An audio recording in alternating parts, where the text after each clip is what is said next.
I'm Linus Losh, and an Ohio native, and I served in 386th Infantry Division, and I have brought here some of the pictures taken when we liberated the concentration camp Flossenburg, and also some narrative about Dietrich Bonhoeffer at the time he was executed. So tell me a little bit about this item. This was similar to what we found when we entered the camp in terms of the looks on the eyes of some of the prisoners, POWs, and their weakness of them, where we couldn't give them anything to eat. We tried to give them broth, and the medical people said they couldn't handle it, and basically took it out of our hands. So when you saw these people, I mean, what was going through your mind? Well, I was only 20 years old at that time, and we didn't realize that we were in a concentration camp, but we were aware that the people were starving. They were laying on pallets, and several of them couldn't move. There were a few of them who were in a position to talk to us. One in particular, for example, was a POW doctor from Budapest, and all he wanted from us was a tie. He was interested in respect. There was a Yugoslav POW who wanted a bike, and so we commanded a bike.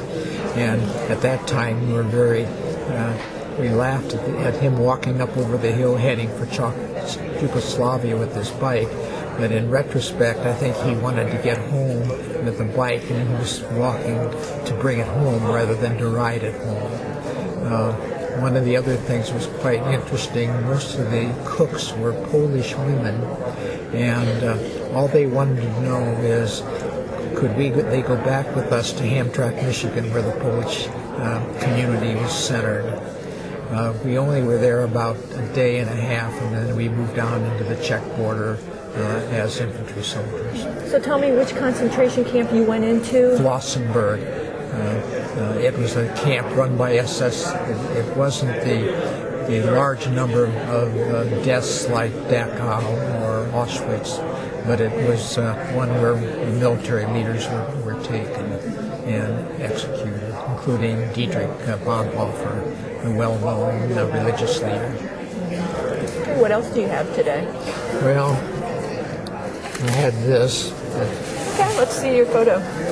This was the town of Cheb in Czechoslovakia at the end of the war. We met the Russians there, and it was in Sudeten, Germany, and it was the last day of the war.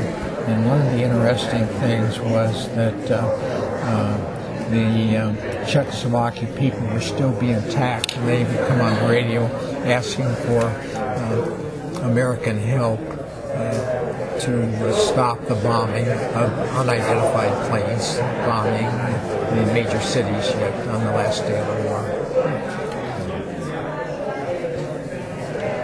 So when you look back on your career now, give me some thoughts. I mean, when you think of, like what was some of the best times, the most important times? You tell me. One of the things I think that sticks in my mind was when we were laying on the ground in France and Western Germany, that the bombers would go over all night long. You'd hear them droning, and then about 10 o'clock or 11 o'clock in the morning, you'd see a straggler coming back, trying to get back to Britain, and you just prayed that they would make it the last few miles. That was one. Another experience was at Cheb. The Russian soldiers, several of them would sit next to a toilet and just spend hours flushing it because they had never had any experience with a toilet. On the other hand, there's some things we did. We used hand grenades, and we'd throw them in the stream to get trout to eat. Now, hopefully the military didn't know you were doing that. That, and in the Hurricane Forest, we cut down trees, and the German foresters just came unglued at us cutting down their beautiful forest. And in retrospect, I think I couldn't believe it. We were doing some of those things.